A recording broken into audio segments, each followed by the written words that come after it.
यापूर्वी आपण ॲरोमॅटिक हायड्रोकार्बन्सचा टाइप्स ऑफ ॲरोमॅटिक हायड्रोकार्बन्स हा पॉईंट इथेपर्यंत आपण पाहत आलेलो आहे. त्याच्यामध्ये आपण दोन टाईप बघितले, एक आहे बेन्झोनाइड कंपाऊंड्स आणि दुसरं नॉन बेन्झोनाइड कंपाऊंड्स. आता त्यातले बेन्झोनाइड कंपाऊंड जे आहेत त्याच्यामध्ये आपण पाहिलं की these compound contain at least one benzene ring in their structure. Such compounds are called as benzenoid compounds. That means in most of the aromatic compounds, benzene is the parent compound. So in detail we have to study the benzene.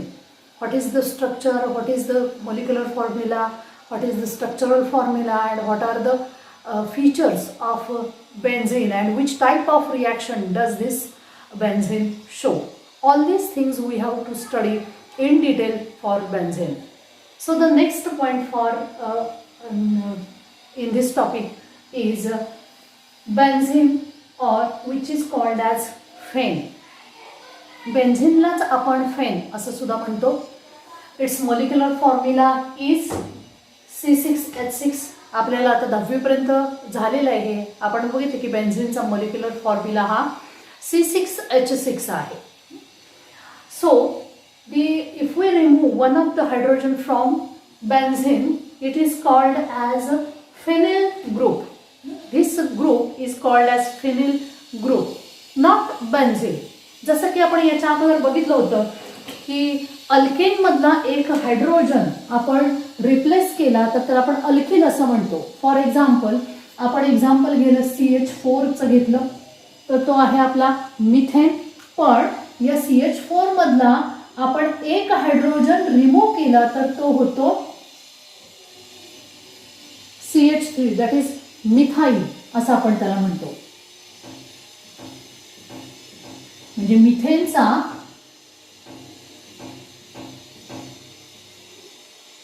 Methyl हा group convert होतो. एक hydrogen आपण त्यातला replace केला. म्हणून in general आपण any alkyl group R आपण alkyl ग्रुपसाठी वापरतो. त्याच्यातला एक हायड्रोजन घालवला तर इट विल बिकम अल्किल आणि तो रिप्रेझेंट करण्याची पद्धत या पद्धतीने आहे. डॅश देऊन आर लिहितो. तसं या ठिकाणी बेन्झीन रिंग मधला आपण एक हायड्रोजन घालवला तर त्याला बेन्झिल म्हणायचं नाही, तर त्याला दुसरं नाव जे आहे फेन, तर त्याला फिनाईल असं म्हणायचं. कारण का तर बेन्झिल ग्रुप हा एक वेगळ्या प्रकारचा ग्रुप आहे. बेन्झिल ग्रुप म्हणजे आपला त्या ठिकाणी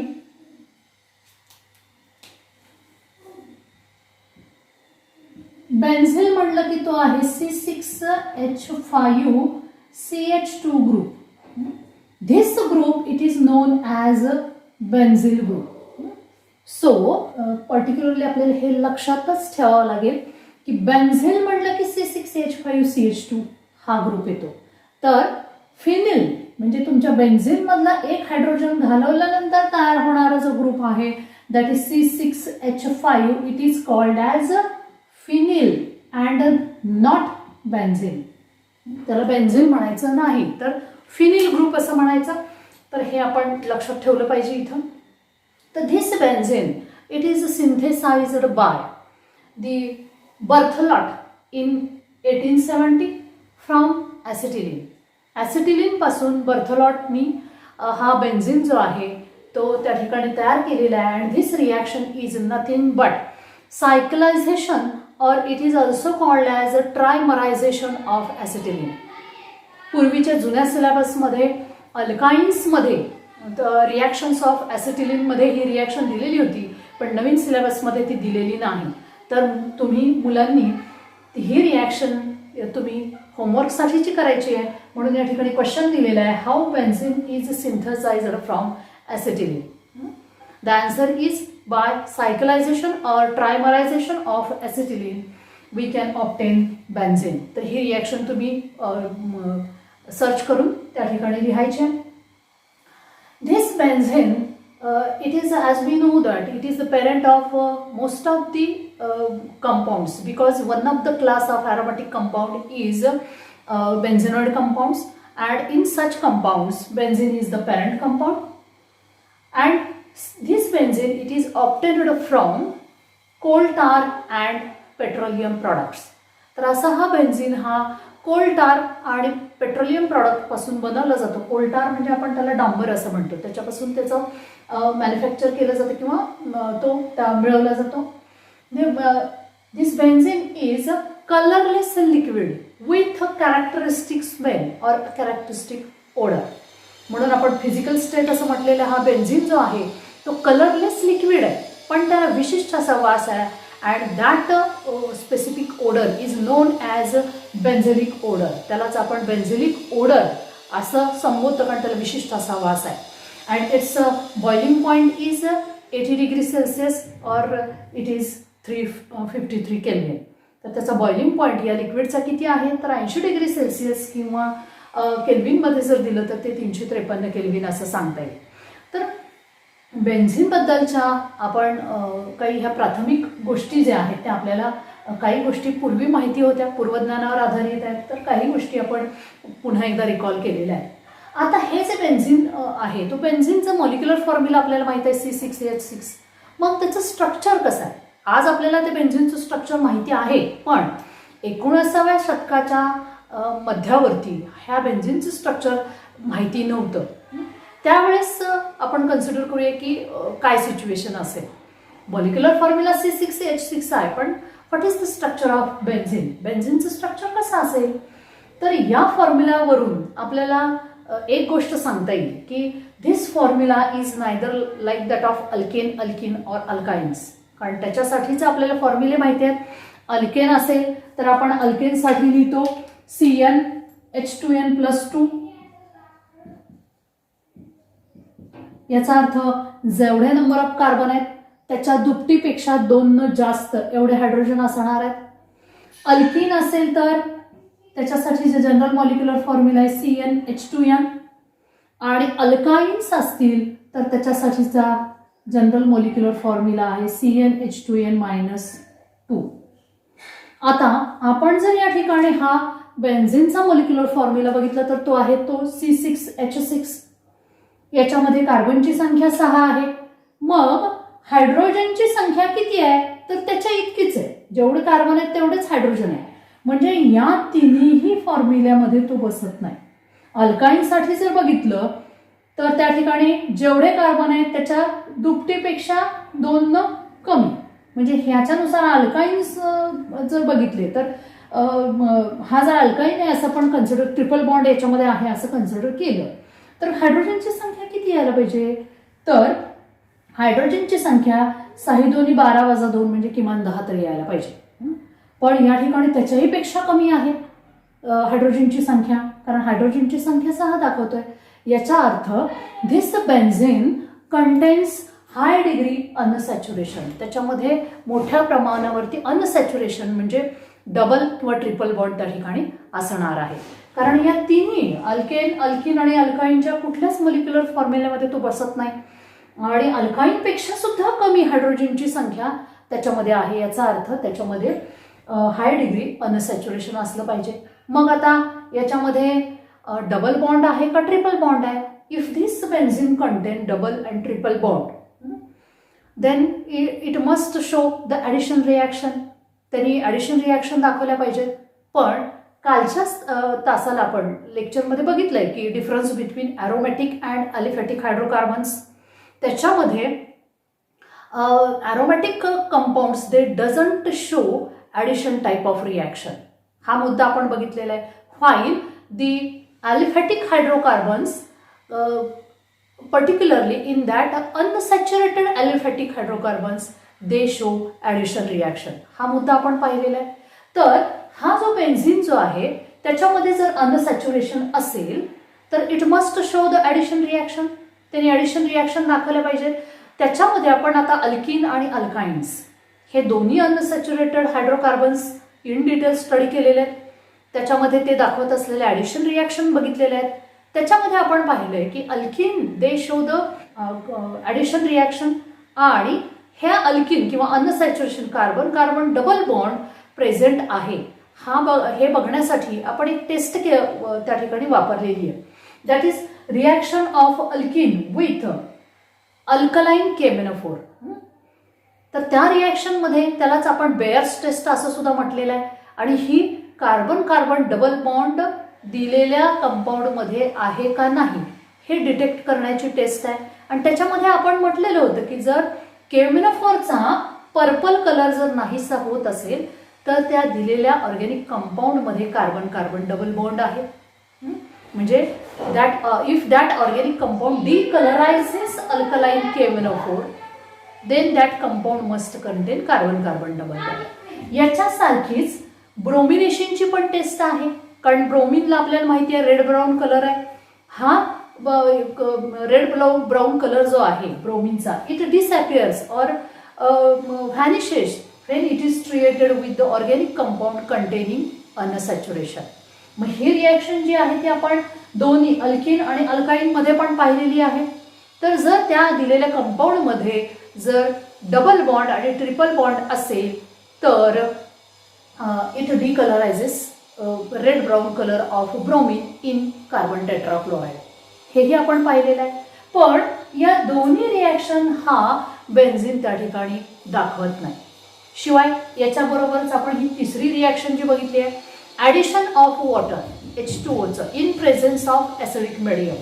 ॲसिडिक मिडियम दाखवण्यासाठी आपण या ठिकाणी H+ असं दाखवलेलं आहे.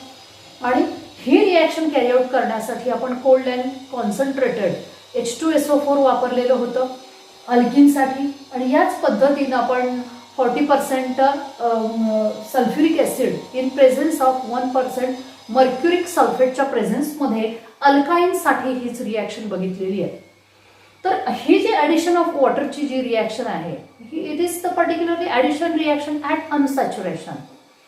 अनसॅच्युरेटेड जो बॉन्ड आहे तिथं वॉटरचं ॲडिशन होतं आणि त्यासाठीची ही ॲसिडिक माध्यमातली रिॲक्शन आहे. ही रिॲक्शन सुद्धा हा बेन्झीन दाखवत नाही. याचा अर्थ काय तर open structure of benzene is not possible. याचाच अर्थ काय आहे अल्केन आणि अल्काईनचं they are the aliphatic unsaturated hydrocarbon. Alkene आणि अल्काईन्स हे आपले दोन्ही क्लास जे आहेत हायड्रोकार्बनचे ते ॲलिफॅटिक अनसॅच्युरेटेड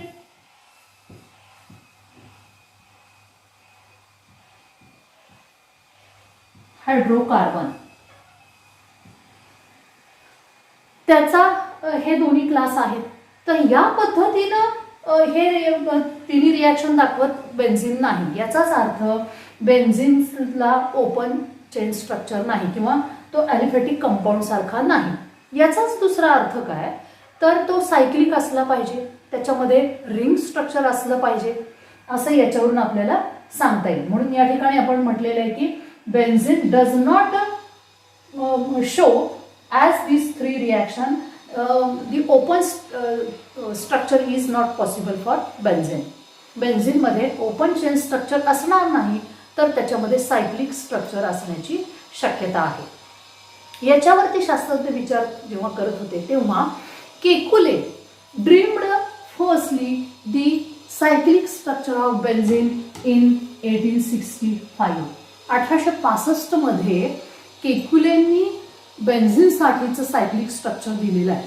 आणि असं सांगितलं जातं की हे स्ट्रक्चर केकुलेच्या स्वप्नामध्ये आलेलं होतं. असं म्हणतात की मनी वसी ते स्वप्नी दिसे. म्हणजे स्वप्नात आलं म्हणजे काय आकाशवाणी झाली साक्षात्कार झाला असा त्याचा अर्थ नव्हे. कारण केकुलेनी या बेन्झीनवरती इतका अभ्यास केलेला आहे की त्याला स्वप्नामध्ये ते स्ट्रक्चर दिसलेलं आहे. याचा अर्थ त्याचा इतक्या खोलात अभ्यास आहे की तो या स्ट्रक्चरची इतक्या जवळ स्वप्नामध्ये त्याला ते स्ट्रक्चर दिसलेलं आहे. आणि ते जे केकुलेला वाटलेलं स्ट्रक्चर आहे ते कागदावरती या पद्धतीने दिलेलं आहे. त्याच्यामध्ये 6 कार्बन दिसतात 1 2 3 4 5 आणि 6. हे 6 कार्बन आणि 6 हायड्रोजन दिसतात. आणि this structure it is represented in bond line formula. Bond line फॉर्म्युलामध्ये या पद्धतीने ते दाखवलं जातं. पण हे असं आहे का कारण हे स्वप्नात आलेलं केकुलेच्या स्वप्नामध्ये त्याला वाटलेलं भासलेलं असं हे स्ट्रक्चर आहे. तर हे स्ट्रक्चर असंच आहे का आज आपल्याला सर्व मान्य आहे की आपल्याला माहिती आहे हे स्ट्रक्चर असंच आहे.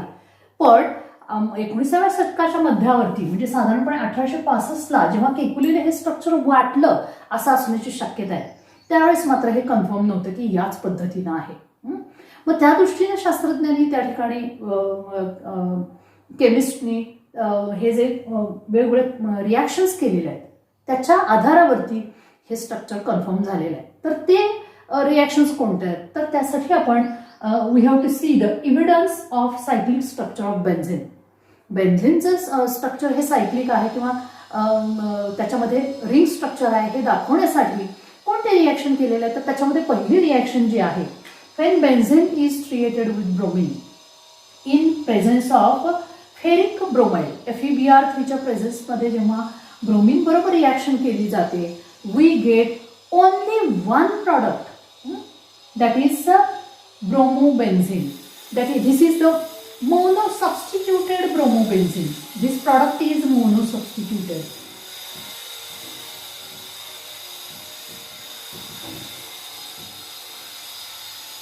तर त्यावेळेस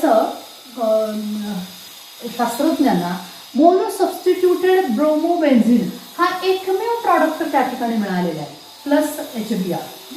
तर या ठिकाणी यातला एक हायड्रोजन गेलेला आणि त्या ठिकाणी ब्रोमीन आलेला आहे. तर असा एकमेव प्रॉडक्ट मिळाला, दुसरा कोणताही no other any isomer is obtained in this case. याच्यामध्ये दुसरा कोणता आयसोमेरिक फॉर्म प्रॉडक्टचा मिळालेला नाही. एकमेव प्रॉडक्ट मिळाला आणि तो म्हणजे ब्रोमोबेन्झिन आणि हा मोनोसबस्टिट्यूटेड आहे. एकाच हायड्रोजन त्या ठिकाणी सबस्टिट्यूट झाला आहे म्हणून त्या ठिकाणी एकाच जागी ब्रोमीन आलेला आहे. याचा अर्थ काय, हा एकच प्रॉडक्ट मिळतो किंवा तो मिळालेला प्रॉडक्ट काय आहे तर ब्रोमोबेन्झिन, मोनोसबस्टिट्यूटेड ब्रोमोबेन्झिन आहे. दुसरा कोणताही आयसोमर त्या ठिकाणी मिळत नाही. असं आपण कन्सिडर केलं की हा जर सायक्लिक नसता म्हणजे ॲलिफॅटिक असेल, ओपन चेन असेल, तर किती पॉसिबल आपल्याला आयसोमर मिळतील.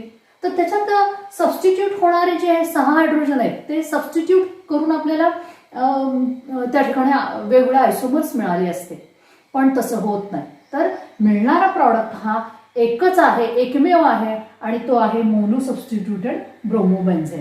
मग याचा अर्थ काय, तर इट इंडिकेट्स दॅट और it means that benzene has cyclic structure. याचाच अर्थ बेन्झिनला सायक्लिक स्ट्रक्चर आहे, ॲलिफॅटिक ओपन चेन नाही आहे तो, हे महत्त्वाचं त्या ठिकाणी कन्फर्म होतं. आणि दुसरं म्हणजे all the 6 hydrogen atom which are capable to replace. Replaceable जे हायड्रोजन आहे हे 6 हायड्रोजन त्याच्यातले रिप्लेकेबल आहेत, पण आपण C6 H6 असं लिहितो. तर हे 6च्या 6 त्या ठिकाणी सबस्टिट्यूट होण्याजोगे जे हायड्रोजन आहे, all this 6 hydrogen atoms they are identical. They are identical, ते एकसारखेच आहेत म्हणून आपल्याला एकच प्रॉडक्ट मिळतो and that is monosubstituted bromobenzene. पण ते 6च्या 6 हायड्रोजन जे आहेत ते एकसारखे आहेत म्हणून आपल्याला दिसताना त्या ठिकाणचा प्रॉडक्ट एकच आहे, एकच दिसतोय किंवा एकच प्रॉडक्ट मिळतोय असा त्याचा अर्थ होतो. हा झाला पहिला इव्हिडन्स. आता ह्याचं सायक्लिक स्ट्रक्चर जे आहे ते प्रूव्ह करणारा अजून एक रिॲक्शन आपल्याला त्या ठिकाणी सांगता येईल, ती म्हणजे when this benzene it is created with hydrogen in presence of nickel. आता ही रिॲक्शन आपण अगोदर अल्किन आणि अल्काइन्स बघत असताना बघितलेलं आहे. तर याचं नाव काय म्हणता येईल आपल्याला, हे काय आहे हे आता तुम्हाला लगेच क्लिक झालं असेल. इट इज अ कॅटॅलिटिक हायड्रोजनेशन आहे. दिस इज कॅटॅलिटिक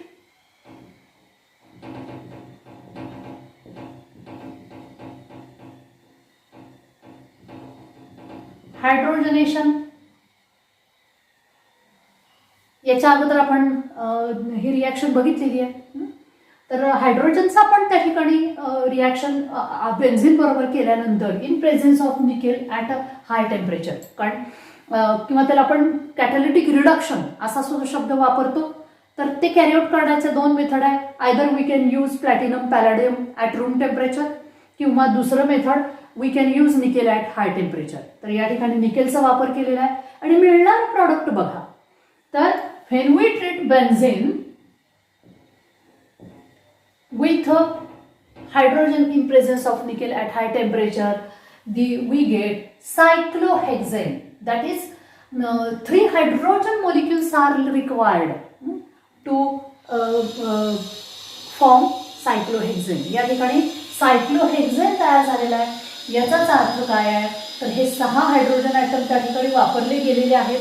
म्हणजेच या ठिकाणी या बेन्झीनमध्ये 3 कार्बन कार्बन डबल बॉन्ड असणार आहे. कारण त्या ठिकाणी 3 हायड्रोजन त्या लागलेले तयार होणारा प्रॉडक्ट सायक्लोहेक्झेनसाठी.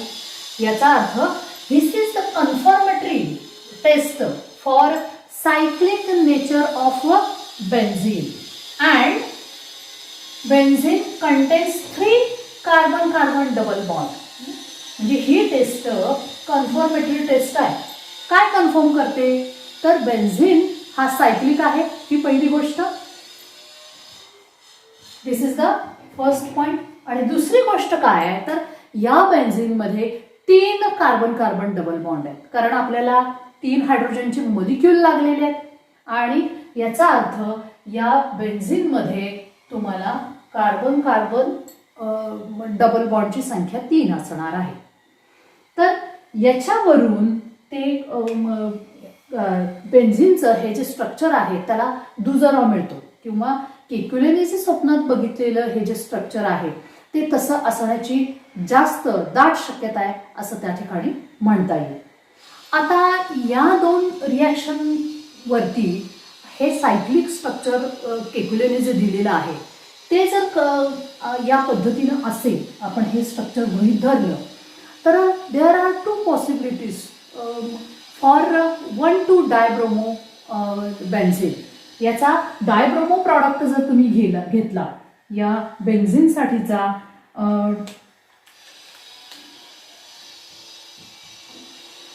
ब्रोमिनेशन कॅरी आउट केल्यानंतर त्या ठिकाणी तयार होणारा जो प्रॉडक्ट आहे 1,2-डायब्रोमो बेन्झीन,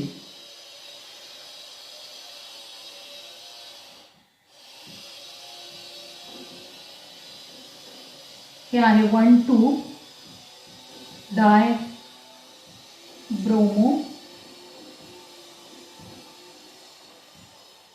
या पद्धतीनं हा एक कंपाऊंड झाला. आणि दुसरी शक्यता कोणती आहे तर त्याच्यामध्ये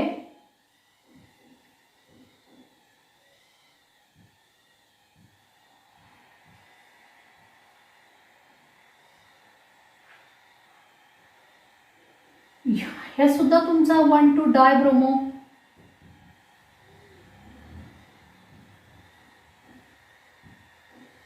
बेन्झीनच आहे.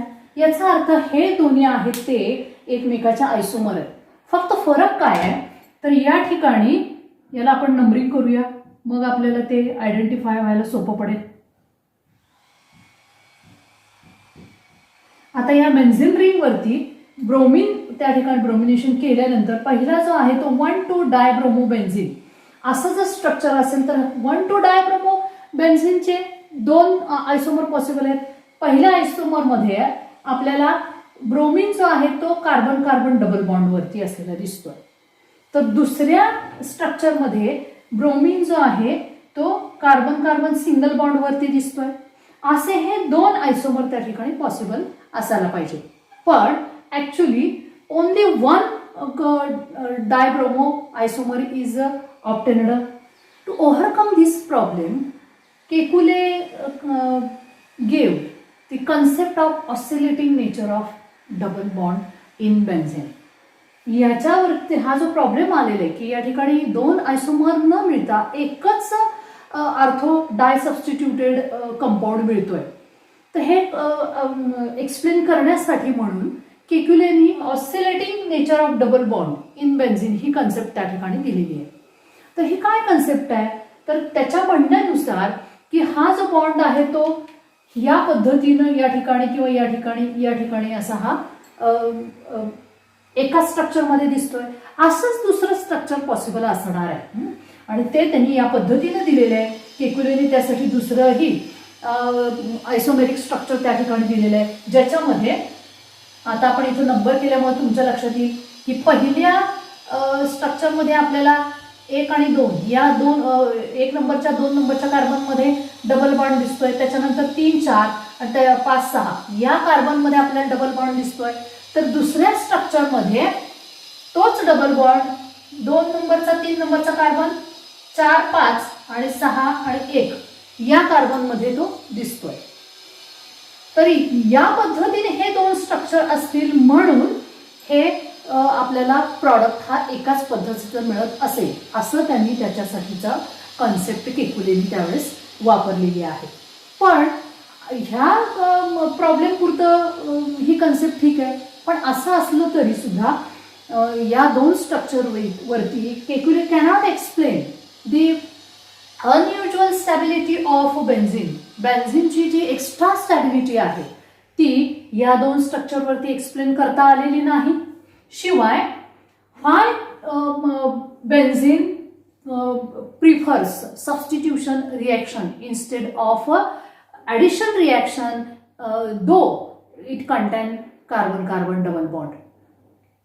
आपल्याला माहिती आहे की अनसॅच्युरेटेड हायड्रोकार्बन्स किंवा ज्याला आपण म्हणतो की hydrocarbons which contain double and triple bond they show addition reaction. पण या पद्धतीच्या ॲडिशन रिॲक्शन हा बेन्झिन दाखवत नाही, तर तो सबस्टिट्यूशन रिॲक्शन प्रिफर करतो. आणि शिवाय हा बेन्झिन जो आहे तो एक्स्ट्रा स्टेबल आहे. तर या 2 गोष्टी या केकुलेच्या या 2 स्ट्रक्चरवरती एक्सप्लेन करता आलेल्या नाहीत. पुढे जाऊन या 2 गोष्टी ज्या आहेत बेन्झिनची असणारी एक्स्ट्रा स्टॅबिलिटी आणि why benzene preferably shows substitution reaction, it was explained on the basis of resonance. Resonance ही त्या ठिकाणी कन्सेप्ट दिली गेलेली आहे. इट इज एक्सप्लेन्ड ऑन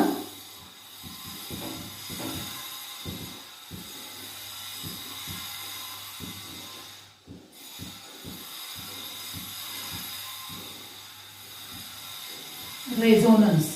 तर आपण पुढच्या कन्सेप्टमध्ये stability of benzene and how it show the resonance resonating structures हे आपण पुढच्या लेक्चरमध्ये बघूया.